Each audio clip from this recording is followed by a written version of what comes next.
नमस्कार विद्यार्थी मित्रांनो, मी प्राध्यापक पी.बी. गोळे, मराठा विद्याप्रसारक समाजाचे गुरुवर्य मामासाहेब दांडेकर कला, भगवंतराव वाजे वाणिज्य आणि विज्ञान महाविद्यालय सिन्नर. लेक्चर क्रमांक 4. जनरल इन्शुरन्स क्लेम अकाउंटमधील लॉस ऑफ स्टॉकचा हा तिसरा प्रॉब्लेम आहे. या प्रॉब्लेमचा स्क्रीनशॉट काढायचा आहे. जे पेज तुमच्या समोर दिसतंय. या प्रॉब्लेममध्ये एक वेगळं कॅल्क्युलेशन आहे, म्हणून व्हॅल्युएशन ऑफ स्टॉक याचा स्क्रीनशॉट तुम्हाला यामध्ये काढायचा आहे. Valuation of stock, valuation of opening stock, valuation of closing stock याच्या खाली 4 ओळी सोडून द्यायच्या आहे कॅल्क्युलेशन करण्यासाठी आपल्याला. त्यानंतर पुढे ट्रेडिंग अकाउंटचा स्क्रीनशॉट काढायचा आहे. त्यानंतर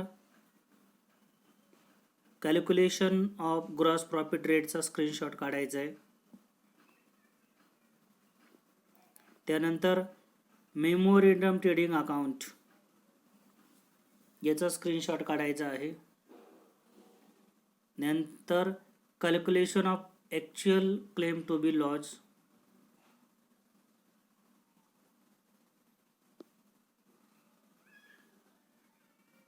याचा स्क्रीनशॉट काढायचा आहे. आणि शेवट ॲप्लिकेशन ऑफ अवरेज क्लॉज याचा स्क्रीनशॉट काढायचा आहे. तुमचा प्रॉब्लेम लिहून तयार झाला असेल, व्हिडिओ स्टॉप करून प्रॉब्लेम लिहून घ्यायचा. आणि आता आपण प्रॉब्लेमला सुरुवात करत आहोत. There was a fire in the business premises of Baroda traders Baroda on 15th October 2009. From the following particular, ascertain the loss of stock and prepare the claim for insurance.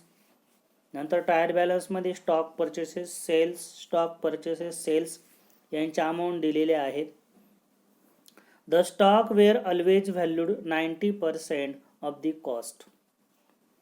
स्टॉकचं valuation हे कॉस्टच्या 90% आहे. The stock saved was worth ₹90,000. जो stock आहे हा 9,000 रुपये एवढ्या किमतीचा वाचलेला आहे. The amount of the policy was ₹31,500. Amount of policy 31,500 आहे. There was an average clause in the policy. तुम्हाला जो पॉलिसी आहे या पॉलिसीचा अवरेज क्लॉज या ठिकाणी कॅल्क्युलेट करायचा आहे. यामध्ये तुमचं व्हॅल्युएशन ऑफ द स्टॉक जो आहे, यामध्ये जो ओपनिंग स्टॉक आणि क्लोजिंग स्टॉक याचं व्हॅल्युएशन करायचं असतं. आणि हा स्टॉक घेताना जो प्रिव्हियस इयर आहे याचे स्टॉक या ठिकाणी आपण घेतो. Since stock are valued at 90% of cost, their cost price is calculated as under. याचा फॉर्म्युला आहे cost price minus valuation at 10% below cost is equal to undervalued cost 90. आता यामध्ये बघा, कॉस्ट प्राईज ही आपण 100% गृहीत धरतो. त्याच्यानंतर त्याच्यामधून मायनस करायचं आहे आपल्याला valuation at 10% below cost. 10% below cost आपलं व्हॅल्युएशन आहे. म्हणजेच कॉस्ट प्राईज आहे तुमची 100 रुपये. त्यानंतर अंडर व्हॅल्यूड कॉस्ट जी आहे हिचं मूल्यमापन आपल्याला करायचं आहे 90%. म्हणजेच थोडक्यामध्ये तुमचं उत्तर येईल 10 रुपये. कसं येईल 10 रुपये की तुमची जी कॉस्ट प्राईज आहे 100 रुपये आणि तुमचं व्हॅल्युएशन होत आहे 90 रुपये. म्हणून तुमचं जे उत्तर जे आलेलं आहे ते 10 रुपये आलेलं आहे. 100 मायनस 10 आणि तुमचं जे उत्तर जे आहे कॅल्क्युलेशन इज इक्वल टू किती येईल मग? 100 वजा 10 म्हणजे अंडर व्हॅल्यूड कॉस्ट आहे तुमची 90 रुपये, बरोबर. आता या ठिकाणी मी त्या कॉस्ट प्राईज वरती जो फॉर्म्युला लिहिला आहे त्यामध्ये यांना सेट करण्याचा प्रयत्न करतो. ह्या अमाऊंट ज्या आहेत तुम्ही वहीमध्ये व्यवस्थित या ठिकाणी लिहू शकतात. माझ्याकडे थोडीशी कधी जी मर्यादा आहे ही तयार होऊ शकते. ठीक आहे, कॅल्क्युलेशन आपल्याला त्या पद्धतीनं करता आलं आहे आणि जे उत्तर जे आहे तुमचं ते आलं आहे इज इक्वल टू ₹90 या पद्धतीनं, बरोबर. आपण त्याखाली सेट केलेला आहे 100 मायनस 10 इज इक्वल टू 19 आणि 10 कसे आले? 100 minus 19, cost price minus under valuation of cost ₹19, उत्तर आलं 10 रुपये. आता तुम्हाला स्टॉक ऑन जो ओपनिंग स्टॉक आहे, व्हॅल्युएशन ऑफ ओपनिंग स्टॉक, त्याची तारीख ह्या प्रॉब्लेममध्ये आहे 1/1/2008 1/1/2008 एवढी ह्या दिवशी आपला जो स्टॉक आहे याची स्टॉकची व्हॅल्यू जी होती 15,300 रुपये. आपला फॉर्म्युला तयार झाला आहे. मग इफ 90 रुपीजला 15,300 तर 100ला किती, असं कॅल्क्युलेशन आपण करायचं असतं. म्हणून तिरकस गुणाकार जर आपण केला तर 100 इंटू 100 इंटू 15,300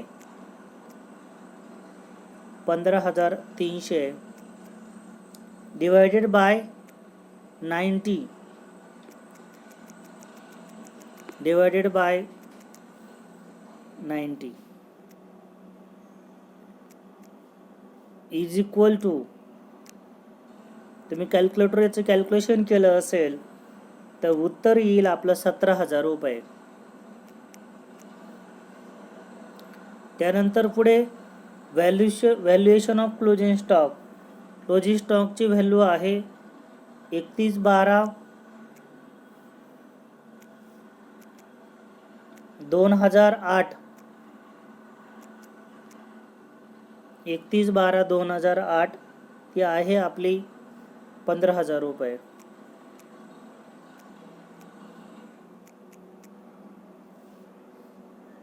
सॉरी 13,500 रुपये.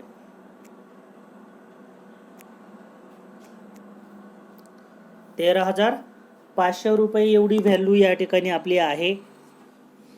आणि यामध्ये तिरकस गुणाकार केल्यानंतर 100 इंटू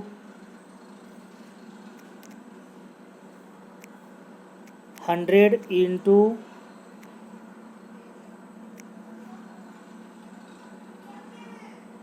13,500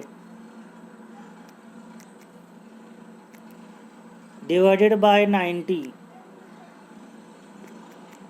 बिलो कॉस्टचा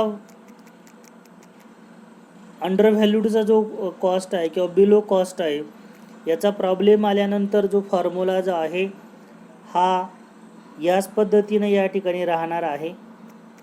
त्याच्यामुळे हा फॉर्म्युला आज तुम्हाला पाठच करायचा आहे.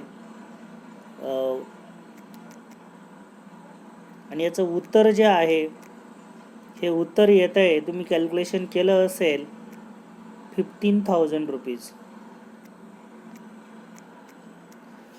म्हणजे स्टॉकचं व्हॅल्युएशन हे 90% केलं होतं, म्हणून 15,300ची व्हॅल्यू आली 17,000 आणि 13,500ची व्हॅल्यू आपली आलेली आहे 15,000 रुपये. In the books of Baroda traders Baroda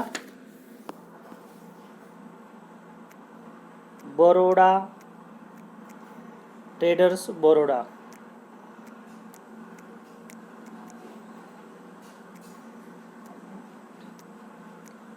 traders Baroda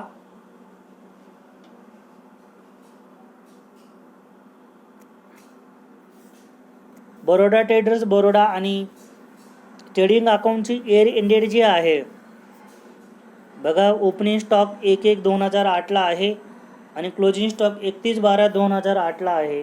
म्हणजे ट्रेडिंग अकाउंटचा इयर एंडेड आहे आपला 2008. आता सुरुवात करायची प्रॉब्लेमला. तुमचा जो स्टॉक आहे घेऊन टाकायचा मग टू ओपनिंग स्टॉक. बरीच मुलं कॅल्क्युलेशन करतात, परंतु इथे व्हॅल्यू लिहिताना जुन्याच व्हॅल्यू लिहिल्या जातात. असं काही करायचं नाही आहे. तुमचा जो ओपनिंग स्टॉक जो आहे, जी तुम्ही कॅल्क्युलेटेड जी व्हॅल्यू जी केलेली आहे, ती कॅल्क्युलेटेड व्हॅल्यू या ठिकाणी आपल्याला घ्यायची आहे ओपनिंग स्टॉकची. ती आहे 17,000 रुपये. 17,000 रुपयाची ओपनिंग स्टॉकची व्हॅल्यू आहे.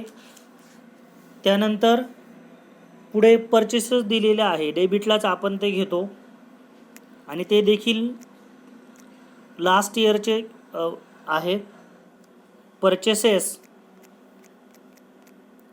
परचेसेसची अमाऊंट आहे 61,000 रुपये. त्यानंतर पुढे सेल्स दिलेली 1/1/2008 टू 31 डिसेंबर 2008. इथं म्हणायचं आहे मग बाय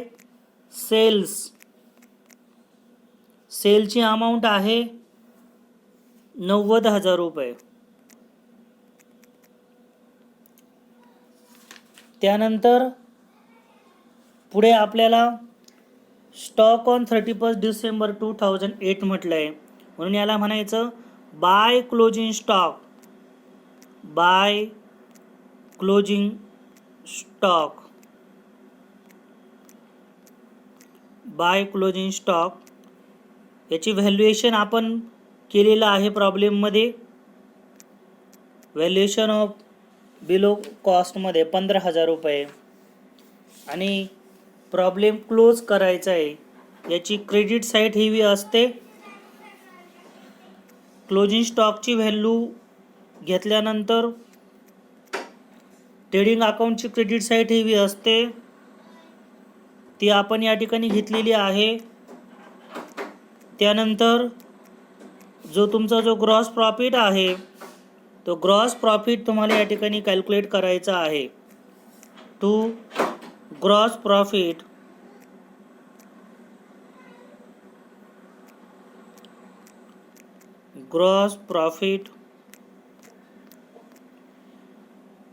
कॅरीड डाऊन.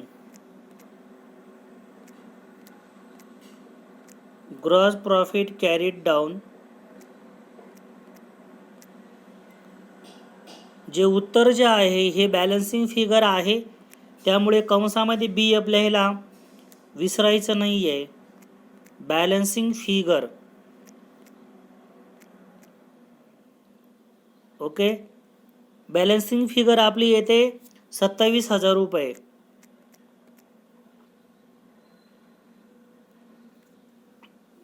त्यानंतर calculation of gross profit rate into 100. Gross profit आत्ताच आपण कॅल्क्युलेट केला, तो आला 27,000 रुपये. त्यानंतर डिवायडेड बाय सेल्स. प्रिव्हियस इयरची जी सेल्स आहे ती आपल्याला घ्यायची आहे. ती होती आपली 90,000 रुपये इंटू 100. आणि यानंतर उत्तर आपलं येत आहे ग्रॉस प्रॉफिट हा आपला साहजिकच पर्सेंटेजमध्ये येतो. तो आलाय 30%. 30% एवढी व्हॅल्यू त्याची या ठिकाणी आहे. त्यानंतर मेमोरेंडम ट्रेडिंग अकाउंट. या प्रॉब्लेममध्ये डेट ऑफ फायर आहे 15 ऑक्टोबर 2009 आणि आपलं करंट इयर जे सुरू होत आहे 1 जानेवारी 2009. बरोबर. आपल्याला स्टॉकवरून दिसतंय टू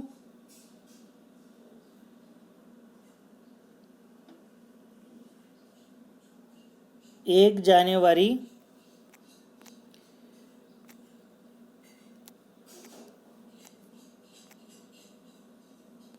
2009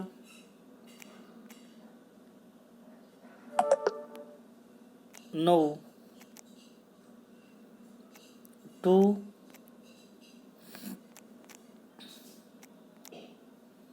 15 ऑक्टोबर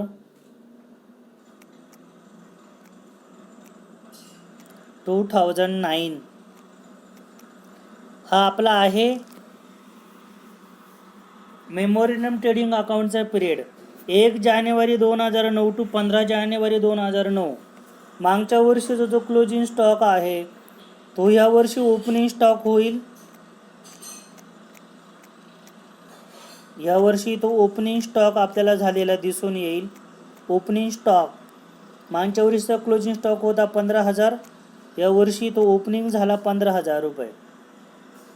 नंतर पुढे ट्रायल बॅलन्सला बघा, परचेसेस दिलेले आहे. परचेसेस फ्रॉम 1/1/2009 टू 14/10/2009 73,500 रुपये. डेबिट बाजूला आपण परचेसेस लिहितो. TY-BCOMच्या मुलांना हे सांगण्याची गरज नाही आहे की परचेसेस हे ट्रेडिंग अकाउंटचे डेबिट बाजूला येतात. ज्यांना हे समजत नसेल त्यांनी थोडंसं ट्रेडिंग अकाउंटचे रिव्हिजन पुन्हा करणं अपेक्षित आहे. त्यानंतर आपल्याला सेल्स दिलेली आहे बघा, त्याच्याच खाली सेल्स फ्रॉम 1/1/2009 टू 14/10/2009 सेल्सची व्हॅल्यू आहे 75,000 रुपये. ट्रेडिंग अकाउंटच्या क्रेडिटला म्हणायचं आहे बाय सेल्स 75,000 रुपये. Bye cells 75,000. त्याच्यानंतर ट्रेडिंग अकाउंटचे आयटम आपले संपले. त्यानंतर जो ग्रॉस प्रॉफिट रेट आहे मागील वर्षाचा त्याचं कॅल्क्युलेशन आपण करंट इयरच्या ग्रॉस प्रॉफिट बरोबर या ठिकाणी करत असतो. बरोबर किती टक्के आपली 30% आपली सेल आहे. या 30% जो ग्रॉस प्रॉफिट आहे 30% जो ग्रॉस प्रॉफिट आहे हा ग्रॉस प्रॉफिट तुमच्या सेल्सच्या 30% या प्रमाणात घ्यायचा आहे. 30% ऑन सेल्स. किती या वर्षीची आपली सेल्स करंट इयरची? दॅट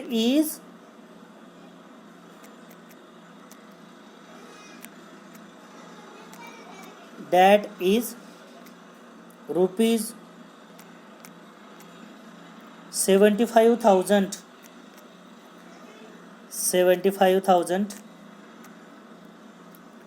आणि बाय स्टॉक जो आहे ही आपली बॅलन्सिंग फिगर असते. याची अमाऊंट येते 22,500 ग्रॉस प्रॉफिटची. नंतर क्रेडिटला याची टोटल करायची आहे. मेमोरंडम ट्रेडिंग अकाउंटची नेहमी डेबिट साईड ही असते. मी पहिल्या प्रॉब्लेमपासून थेरीपासून तेच पुन्हा मेन्शन करतो आहे का कोणत्या अकाउंटची कोणती साईट ही हेवी असते. आणि येणारं जे उत्तर जे आहे त्याला म्हणायचं आहे बाय स्टॉक. ही आपली डेट ऑफ हायरचा स्टॉक आहे. त्याचबरोबर ही आपली बॅलन्सिंग फिगर देखील आहे. कंसामध्ये म्हणायचं आहे मग balancing figure that is value of stock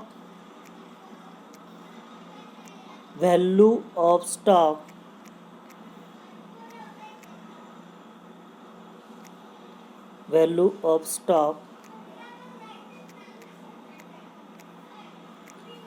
stock on the date of hire.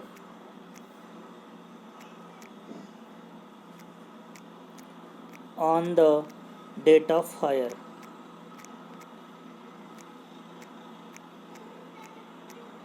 On the date of hire.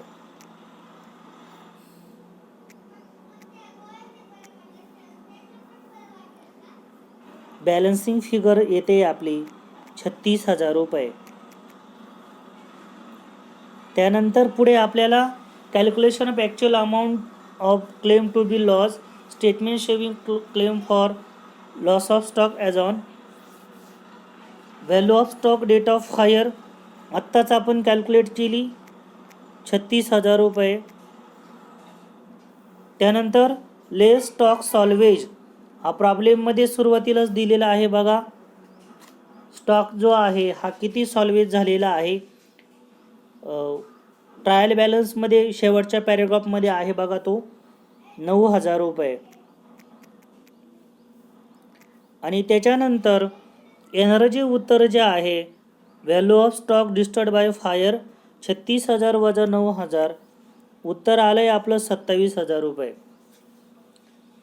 त्यानंतर ॲप्लिकेशन ऑफ दी ॲव्हरेज क्लॉजचं कॅल्क्युलेशन आपल्याला करायचं असतं.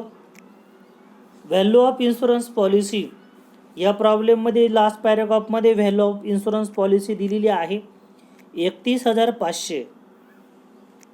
त्यानंतर त्याला डिव्हाइड करायचं आहे value of stock on the date of fire.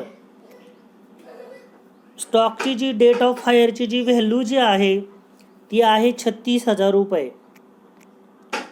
त्याच्यानंतर लॉस ऑफ स्टॉक म्हणजे वरती जे कॅल्क्युलेशन आपण केलेलं आहे आत्ताच एका मिनटापूर्वी तिथली व्हॅल्यू या ठिकाणी आपल्याला घ्यायची आहे. व्हॅल्यू ऑफ स्टॉक जी आहे ती या ठिकाणी आपल्याला घ्यायची आहे. लॉस ऑफ स्टॉकची व्हॅल्यू ती आत्ताच आपण कॅल्क्युलेट केलेली आहे. त्याचं उत्तर आहे 27,000 रुपये. आणि जो आपला क्लेम आहे क्लेम टू बी लॉज त्याचं उत्तर या ठिकाणी आपलं येईल मग क्लेम इज इक्वल टू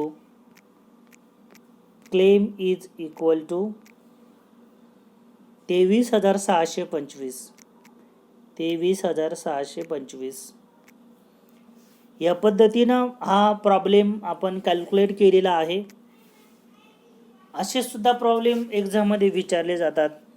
आजचा प्रॉब्लेम सुरू झाल्यानंतर थोडंसं डिस्टर्बन्स तुम्हाला ऐकायला मिळत असेल, परंतु आपण प्रॉब्लेम स्टॉप केला नाही, कारण की याच्यामध्ये बरीचशी मेहनत आपण फॉर्मॅट आखण्यासाठी घेतलेली असते. सुरुवातीचं लेक्चर आपलं वाया गेलं असतं, म्हणून थोडंसं डिस्टर्बन्स या ठिकाणी सहन करावा असं सगळ्यांनी मी आव्हान करतो. थांबतो. धन्यवाद.